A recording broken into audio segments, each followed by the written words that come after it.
गोटे झील निज प्रेमिक सहित शॉपिंग करने को बाहर को जाए ताहापरे केबे घर पहुंची न थाए।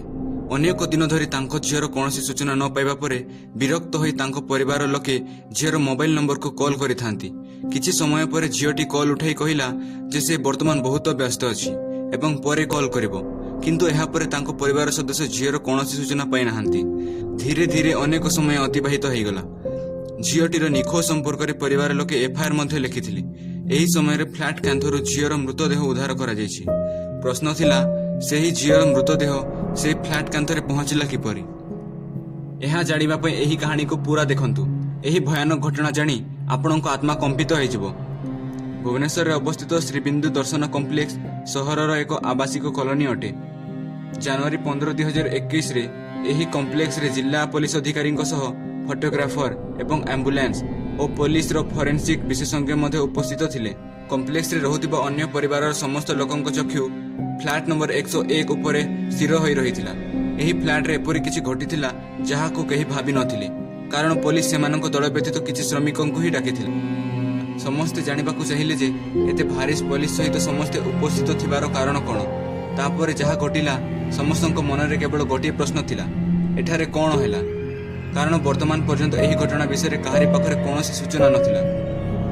सेही फ्लैट रे रहुतबा फ्लैट रो मालिक तथा 35 वर्षीय सूरज महांती मध्य पुलिस सहित उपस्थित थिले। सूरज तांको प्रेमिक अमिता मल्लिक सहित एही फ्लैट रे रहुतिले, किंतु आज समस्त पुलिस पाखरे थिले, किंतु अमिता काहाको देखा जाउ नथिला।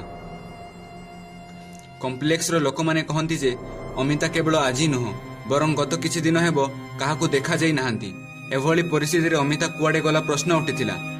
समस्तक मनरे प्रश्न आसुथिला जे अमितांक सह किछि घटना घटिछि कि किंबा अन्य किछि कहानी अछि कि। पुलिस काहाकू साक्षात करबाकू एवं सूरज को सहित कथाबार्ता हेबाकू अनुमति देउ नथिला। लोक माने कॉम्प्लेक्स परिसर रे एकाठी हेइथिले। फ्लैट नंबर 101 भितरे पुलिस किछि साब्यस्त करिबारे व्यस्त रहिथिला। किछि घंटा पई सब किछि एही परि चलिथिला। शेषरे किछि समय बीतीगला परे समय मध्ये आसिला जेतेबेले पुलिस फ्लैट रो बाहर आसिले, जहा लोकमानक पई एक भयानक दृश्य ठाରୁ कम नुहे। पुलिस मृतदेह नै फ्लैट रो बाहर आसिथिले। सबटी मध्ये एही परि थिला जे गोटे मानव शरीर जहा एक अस्थिर परिणत हो जाइथिला। वर्तमान समस्तक धारणा थिला जे यह सामान्य मृत्यु मामला नुहे, किंतु एठारे काहाकू निर्मम भावरे हत्या करा जायछि। एबे समस्त जानिबाकू चाहिले जे यह कहार शव थिला, हत्या किए कला, एवं सबुठु बड़ प्रश्न हेउछि मृत शरीर एपरि अवस्था किपरि हेला। एही समय रे एही प्रश्न गुड़िकर उत्तर काहारी पाखरे नथिला। पुलिस कार्यानुष्ठान रे अग्रगति कला बेले लोकमाने मध्ये सेमानक उत्तर पाइगले। किछि समय परे समस्त जानिबाकू पाइले जे सेही शरीर 32 वर्ष अमिता महांती व्यतीत अन्य काहारी नुहे। से एठारे सूरजंक सहित रहुथिला। जेउ भली भाबरे पुलिस सूरजंक निज अधीन रे रखिथिला, समस्तंकु जणा पड़ले जे एही हत्या पछरे सूरज ही अछंती। किछि समय परे अमितांक मृतदेह को पुलिस पोस्टमार्टम पई पठेइथिला एवं अनुसंधान पई सूरज को सांगरे नैथिला। वर्तमान कॉम्प्लेक्स रे सब किछि शांत थिला। एठारे अमितांक मृत्यु विषय स्थानीय लोके पाइथिबा खबर अत्यंत अद्भुत एवं भयंकर थिला। जानिबाकू मिलिछि जे अपार्टमेंट भितरे थिबा बाथरूम उपर कांथरु अमितांक मृतदेह उद्धार करा जायछि। शरीर प्राय 4 मासर अटे। तांको रूममेट प्रेमी सूरज को व्यतीत अन्य केही यहा करि परिबे नाही। किंतु चिंता करिबार विषय हेउछि सूरज गत 40 दिन धरि अमितांक शव सहित आराम रे रहुतिले, जहाकू रखिबा पई से बाथरूम उपर कांथ चयन करथिले। एही कहानी को सुनी लोके आश्चर्य हे गले। ना झीर हत्या को केही बुझी पारिले किंबा मृतदेह को लुचेबा एवं सूरज को तांको सहित रहिबा कथा मध्ये केही बुझी पारिले नाही। लोकमाने भाबिले एहा किपरि संभव। जणे व्यक्ति 40 दिन धरि गोटिए घरे दिन राति एक शव सहित किपरि रहि परिबो ओ केही काहे कि सूरज को एही कार्य विषय जानि पारिले नाही। केउ परिस्थिति रे से निज प्रेमिक अमिता को हत्या कला। सूरज निजे कांथ भागी अमिता शरीर को पिन करथिले कि किंबा अन्यर सहायता पाइछंती कि। जदि केही सूरजंकु सहायता करथिले तेबे अन्य केही एहा विषय काहे कि जानि पारिले नाही। अवश्य सूरज एही समस्त प्रश्नर उत्तर देई पारिबे, जहाको पुलिस रो कठोर अनुसंधानर सम्मुखीन हेबाकू पड़ुछि। वास्तव रे सूरज और अमिता परस्पर को प्राय 6 वर्षरु जानुथिले एवं सेमाने केवल परस्पर को जानि नथिले, बरं सेमाने मध्ये परस्परर अति निकटतर होइथिले। अमित सूरज को विवाह करबा पई चाहुथिला, किंतु सूरज एथिपई प्रस्तुत नथिले।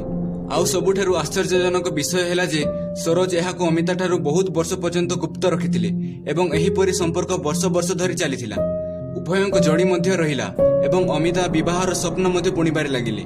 ଏହି ଘଟଣା ଧୀରେ ଧୀରେ ଅମିତାଙ୍କ ଘରକୁ ଆସିଲା। ବାସ୍ତବରେ ଅମିତାଙ୍କ ପରିବାର ଚାହୁଁଥିଲେ ଯେ ସେ ଅନ୍ୟତ୍ର ବିବାହ କରନ୍ତୁ, କିନ୍ତୁ ଅମିତା କହିଛନ୍ତି ଯେ ସେ ଯଦି ବିବାହ କରିବେ ତେବେ ସୁରଜକୁ ହିଁ ବିବାହ କରିବେ। ଶେଷରେ ଅମିତାଙ୍କ ପରିବାର ସଦସ୍ୟ ଅମିତାଙ୍କ ପସନ୍ଦରେ ସହମତ ହୋଇଥିଲେ।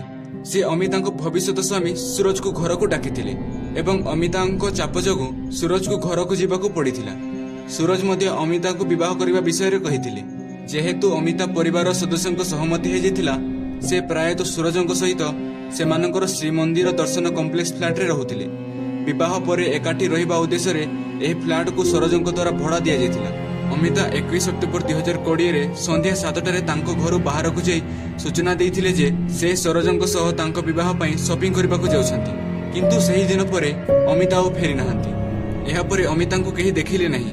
ଯେତେବେଳେ ସେ 21 ତାରିଖ ରାତିରେ ଘରକୁ ଫେରି ନଥିଲେ, ଅମିତାଙ୍କ ପରିବାର ସଦସ୍ୟ ଭାବିଲେ ଯେ ଅମିତା ସୁରଜ ସହିତ ଥିବ। କିନ୍ତୁ ତାପରେ 22, 23, 24, 25, 26, 27 ଏପରି କେତେ ଦିନ ଅତିବାହିତ ହୋଇଗଲା, କିନ୍ତୁ ଅମିତା ବିଷୟରେ କିଛି ଜଣାଶୁଣା ନଥିଲା। ବର୍ତ୍ତମାନ ଅମିତାଙ୍କ ପରିବାର ସଦସ୍ୟ ଧୀରେ ଧୀରେ ବିରକ୍ତ ହୋଇ ପଡ଼ିଲେ।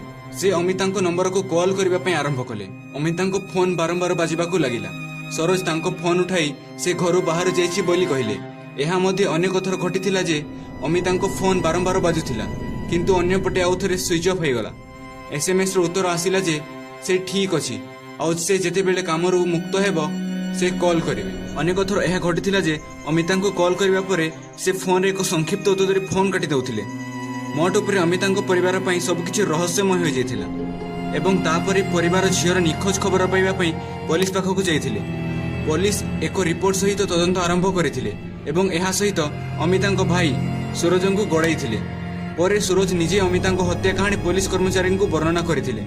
ସେ କହିଛନ୍ତି ଯେ ଅମିତା ତାଙ୍କୁ ବିବାହ କରିବା ପାଇଁ କ୍ରମାଗତ ଭାବରେ ଚାପ ପକାଉଥିଲେ, କିନ୍ତୁ ସେ ବିବାହିତ ହୋଇଥିବାରୁ ଅମିତାଙ୍କୁ ପୁନର୍ବିବାହ କରିବା ତାଙ୍କ ପକ୍ଷେ ସମ୍ଭବ ନଥିଲା। ଏଭଳି ପରିସ୍ଥିତିରେ ସେ ପ୍ରଥମେ ଅମିତାଙ୍କୁ ମୁକ୍ତ କରିବାକୁ ଚେଷ୍ଟା କରିଥିଲେ, କିନ୍ତୁ ଯେତେବେଳେ ସେ ତାଙ୍କ ପଛରେ ପଡ଼ିଗଲେ ସେ ଅମିତାଙ୍କୁ ହତ୍ୟା କରିଥିଲେ ଓ ତାଙ୍କ ଶରୀରକୁ ବାଥରୁମ୍ ଉପରେ ଖାଲି ସ୍ଥାନରେ ଉଭୟ ଫ୍ଲାଟର କାନ୍ଥରେ ରଖିଦେଲେ।